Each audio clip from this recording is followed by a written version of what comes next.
হে জগতবাসী, আজ আমি শামীম আলী চিশতি আপনাদের সামনে একটি আলোচনা নিয়ে আসলাম। সে আলোচনাটি হলো যে এই পৃথিবীর সমস্ত মুসলমানেরা বলতেছে যে মেহেদী হাসান আসবে, ইমাম মেহেদী আসবে। তাহলে এই যে কথাটি বলতেছে যারা, যে ইমাম মেহেদী আসবে আসবে, তবে আরও দেখবেন আরও 500 বছর পরেও মানুষ একই কথা বলবে যে ইমাম মেহেদী আসবে আসবে। আবার 1000 বছর পরেও দেখবেন মানুষে বলতে থাকবে যে ইমাম মেহেদী আসবে আসবে।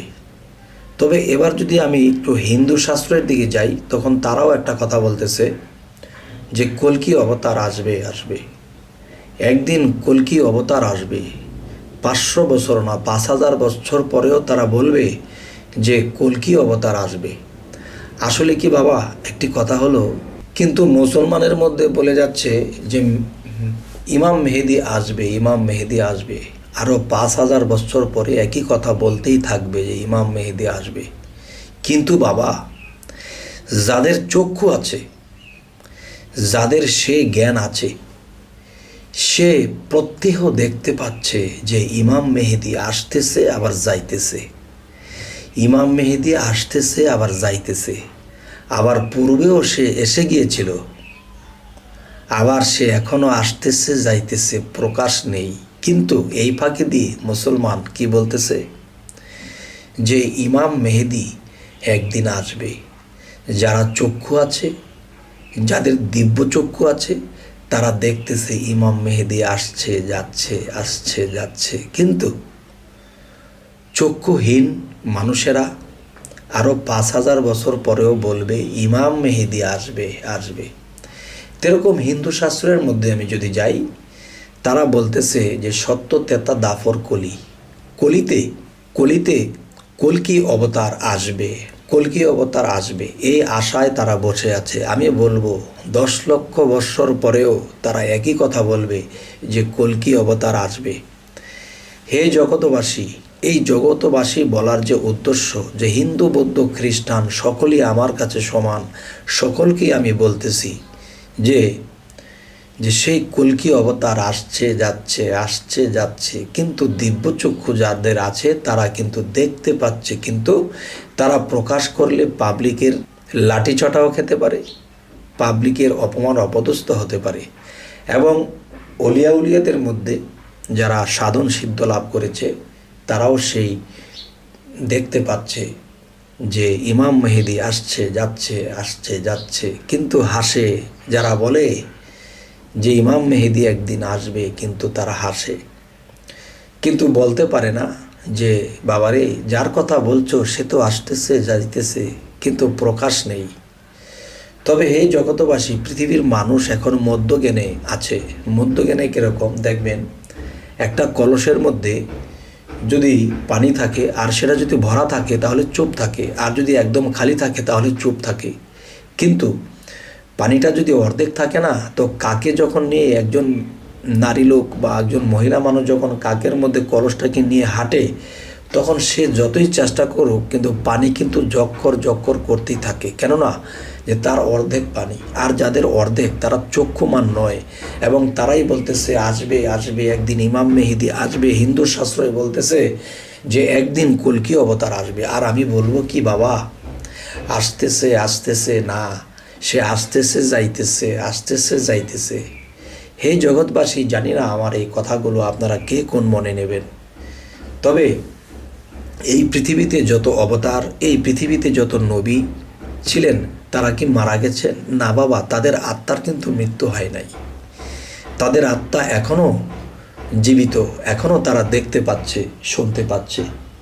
তবে হে জগতবাসী, আরও একটু গভীরে যদি আমি এই আলোচনাটি করি, হয়তো একটু বিশৃঙ্খলা হতে পারে। অতটা গভীরে বলা যায় না, কেননা এই কথাগুলো ইঙ্গিতে যারা বুঝতে পারে তারাই তো জ্ঞানী। আর ইঙ্গিতের বাহিরে যারা বোঝানোর চেষ্টা করব, তাদের মধ্যে জ্ঞানের মধ্যে একটা অশৃঙ্খল হতে পারে, তারা বিশৃঙ্খলা করতে পারে। তাই বলি, চক্ষুমান ব্যক্তিরা তা দেখতে পাচ্ছে, এবং যারা চক্ষুমান নয় তারা যখন মেহেদী হাসান আসবে বা ইমাম মেহেদি আসবে, এই কথাগুলো যারা বারবার বলতেছে, তারা একদিন কি হবে, যে তাদের সামনে যখন কোনো উলিয়া বলবে যে বাবারে মেহেদি, ইমাম মেহেদি আসছে যাচ্ছে, তখন কিন্তু বিশাল একটা প্যাচের সৃষ্টি হবে। এমনকি এখানে হাতাহাতি, ধরাধরি, পারাপারি, মারামারি। তাই বলি কি, এসব জিনিস না করাইটাই ভালো, এগুলাই সব বাড়াবাড়ি। তো আমি যেটা বলতে চাচ্ছি যে যার মুর্শিদের কাছে যাইয়া যদি সাধনা করে, যেই সাধনাগুলো করলে দিব্যচক্ষু খোলে, সেই সাধনাগুলো করে যদি দিব্যচক্ষু খোলার পরে সে যদি কখনো দেখতে পায়, তখন সেও চুপ হয়ে যাবে।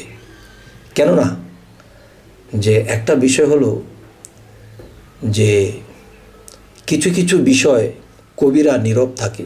একটা কথা বলে থাকে, এখানে কবি নীরব। আসলে কথাগুলো ঠিক, যে কবি কেন নীরব থাকে? সে দার্শনিক, সে তার দিব্যচক্ষুতে কিছু দেখেছে। এখন সে যে দেখেছে এটা কিন্তু মিথ্যা নয়। আবার যদি বলতে যায়, এরা বিশ্বাস করবে না, কারণ এরা দেখেনি। আর এই দেখা জিনিসটাকেই অদেখা বস্তু হয়ে দাঁড়াবে, যে তুমি যেহেতু দেখেছো, তাহলে আমাদেরকে দেখাও। তখন দেখাতে গেলে বিশৃঙ্খলা হবে। তবে হে জগতবাসী, এতটুকু বিশ্বাস করতে হবে যে এই ইসলামটাকে জাগ্রত যিনি করে গেছেন, তিনি 1400 বছর আগে এসেছিলেন, এই ইসলামকে জাগ্রত করে চলে গেছেন। এখন নতুন করে যদি আবার ইসলামের মধ্যে কোনো বিশৃঙ্খলা ঘটে, তখন দেখা যায়, আপনাদেরকে এই ইঙ্গিতটুকু আমি করে যাব, কোনো মহাপুরুষ, কোনো জ্ঞানী কারো মাধ্যম দিয়ে এটার ফয়সালা আল্লাহ ঘটায়। আমি এতটুকু ইঙ্গিত করে গেলাম। তবে হে জগতবাসী, যে আমরা যেই পথে আছি, যেই রাস্তাতে আছি, এই রাস্তাতে থেকে যদি কেউ সাধনা করে, আর আল্লাহ বলেছে কি সূরা ইনসিরা এবং সূরা সাফফাতে, যে তোমরা যখনই অবসর পাও সাধনা করো, তখন নিজেকে পবিত্র করা হবে। সাধনার মধ্যে আমার কবজা, আমার আত্মা পবিত্র হবে, আত্মার শক্তি বাড়বে। তখন কি হবে, সেই আত্মা মহাত্মার সাথে সংযুক্ত হবে। তখন সেই মহাত্মা তাকে জানিয়ে দেবে, বলিয়ে দেবে যে বাবা এই বিষয়। তো এখন দেখা যায় এটা কেউ মানবে না। অনেকে মানবে, তো অনেকে মানবে না। তবে যারা মানবে না তাদেরকে আমি বলবো যে দেখেন, আমরা শুনেছি সবসময় বাতাস আছে, কিন্তু বাতাসকে আমরা অনুভব করি, কিন্তু বাতাস দেখা যায় না। আর দেখা যায় না বলে কি বাতাস নেই? তবে গুপ্ত খবর যে একটা বিষয়, সেই গুপ্ত খবর সকল সর্বসাধারণ লোকেরা তা শোনে না, জানে না। আল্লাহর সাথে সেই ওহীপ্রাপ্ত হওয়ার মতো কোনো খবর এলমে লাদুনের মধ্যে হয়, কিন্তু দেখা যায় এটা মানুষে সকলে জানে না। আর জানে না বলে কি সেটা নেই? আছে। তবে আজকে ইমাম মেহেদি নিয়ে আলোচনা করলাম আমি ইঙ্গিত স্বরূপ, এর চেয়ে ভেঙে বলাটা বিশৃঙ্খলা হতে পারে, তাই আমি বলবো। হে জগতবাসী, আমাদের এই আলোচনা আপনাদের কেমন লাগলো? যদি ভালো লাগে তো অবশ্যই জানাবেন, এবং পরবর্তীতে আমাদের ভিডিওগুলো আপনাদের কাছে যেন পৌঁছে যায়, এই জন্য সাবস্ক্রাইব করে রাখুন। তো আজ এই বলেই রাখবো। আল্লাহ হাফিজ।